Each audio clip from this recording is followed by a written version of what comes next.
13월의 월급, 연말 정산을 더 많이 환급받는 방법, 오늘 모두 다 알려드리도록 하겠습니다. 안녕하세요. 트레저택스의 김철현 세무사입니다. 직장인 분들이라면 가장 많이 기다리는 게 바로 연말정산 환급 금액에 대한 부분일 겁니다. 얼마 전에 국세청 홈택스에서 연말정산 간소화 서비스가 오픈되면서 저희 쪽에 연말정산 관련해서 궁금하셔서 질문 주신 분들이 많은데, 오늘은 질문 주셨던 내용들을 가지고 연말정산 환급금을 많이 받는 방법에 대해서 알려드리도록 하겠습니다. 연말정산에서 정산한다는 게 정확히 어떤 걸 의미하는 건가요?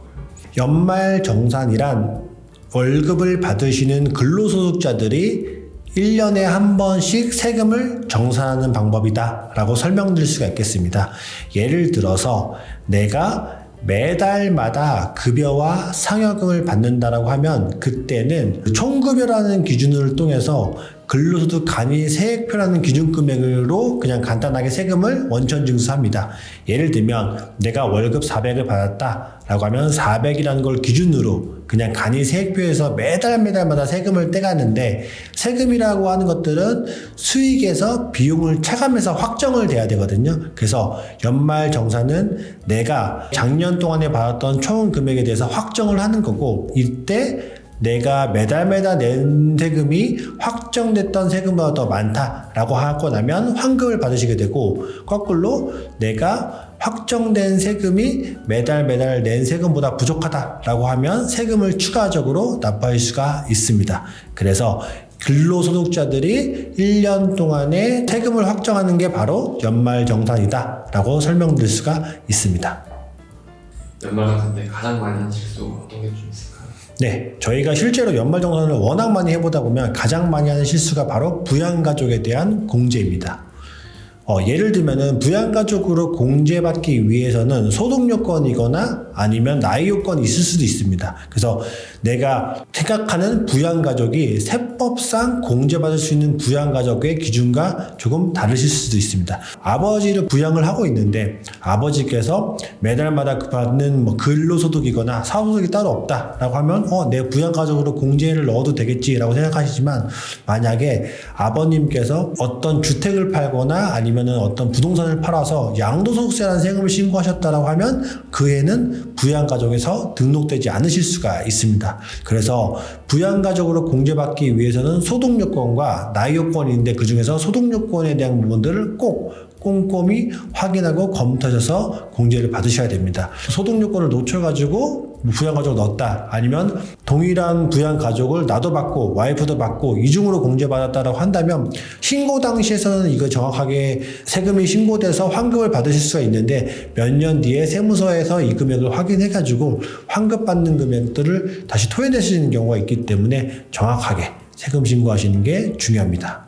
세금 확정했을 때 추가로 내야 되는 경우가 생겼을 때 네. 안 내는 분들도 있나요? 네. 왜냐면 예를 들면 어떤 분들은 월급보다 더 많은 세금을 그 달에 내셔야 돼가지고 월급을 받는 게 아니라 오히려 돈을 넣으시는 경우도 있거든요.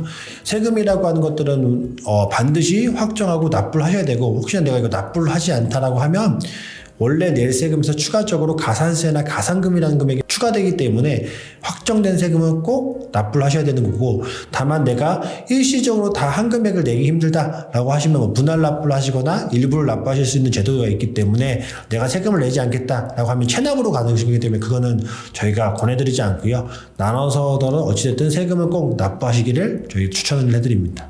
연말정산 때 환급을 더 받기 위한 어떤 노하우 방법이 있을까요? 연말정산을 환급받았을 때 가장 많은 분들이 선택하시는 게 바로 기부금에 대한 공제입니다. 아시는 것처럼 일반적인 공제 항목들이거나, 예를 들면 신용카드 공제라고 하는 건 12월 30일까지 써야 되잖아요. 내가 연말정산을 신고하는 시점에 내가 이 금액을 더 컨트롤할 수가 없는데, 기부금이라고 하는 것들은 내가 기부금을 했다라고 한다면 기부금 영수증을 통해 가지고 공제를 받으실 수가 있기 때문에 기부금이라는 것들을 꼭 한번 체크를 해보시길 바라고요. 그래서 옛날에는 엄마가 기부했는데 기부금 영수증을 자녀 이름 주기적으로 많이 발급받거나 아니면 기부금을 발급해주는 단체에서 막 임의적으로 기부금을 발급을 해줘가지고 세무적으로 이슈가 많이 됐기 때문에 요즘에는 발급해주는 곳과 공제받는 곳들에 대해서 다 크로스 체크가 됩니다. 그래서 정확하게 세금에 대한 건 공제를 받으셔야 되겠지만 기부금에 대한 것들을 첫 번째로 말씀을 드리고요. 두 번째로는 연금저축펀드거나 IRP 계좌에 대한 추가적으로 나입하셔서 세액공제 받는 것들을 추천을 해드립니다. 연금저축펀드도 있고요. IS 계좌도 있고 IRP도 있는데 나입하는 금액이 얼마인지에 따라서 내가 총 급여가 얼마인지에 따라 가지고 세액공제 받는 금액은 조금 차이가 나실 수 있습니다. 연금저축펀드에 600만 원 그리고 IRP에 넣는다고 하면 최대 900만 원까지 세액공제를 받으실 수가 있기 때문에 저희가 연금저축펀드거나 아니면 IS 계좌 조금 더 여유가 계신다고 하면 ISA 계좌까지 납입하셔가지고 금융소득에 대한 부분들도 혜택받고 나중에 받으실 때도 훨씬 더 낮은 세금으로 돌려받으실 수 있는 것들을 적극적으로 추천해드리고 내가 더 공제받을 항목이 많이 없다라고 한다면 이렇게 연금저축펀드나 IRP 계좌를 꼭 체크를 해드리길 바랍니다. 네, 이렇게 연말정산은 1년 동안의 세금을 확정하는 거기 때문에 누락되던 항목들이 없는지 꼭 체크를 하셔서 더 환급을 많이 받아가시면 좋고요. 근데 내가 연말정산 때는 몰랐던 부분들이 공제 항목이 있었는데 내가 혹시나 놓쳤다라고 하면 그해 5월까지도 신고하시면 세금은 돌려받으실 수가 있습니다. 그래서 정확하게 내가 세액을 정확하게 돌려받으시는 것들이 연말정산의 포인트가 되실 거니까 오늘 말씀드린 내용들 잘 체크하셔서 13월에 월급 더 많이 받아가시길 바라겠습니다.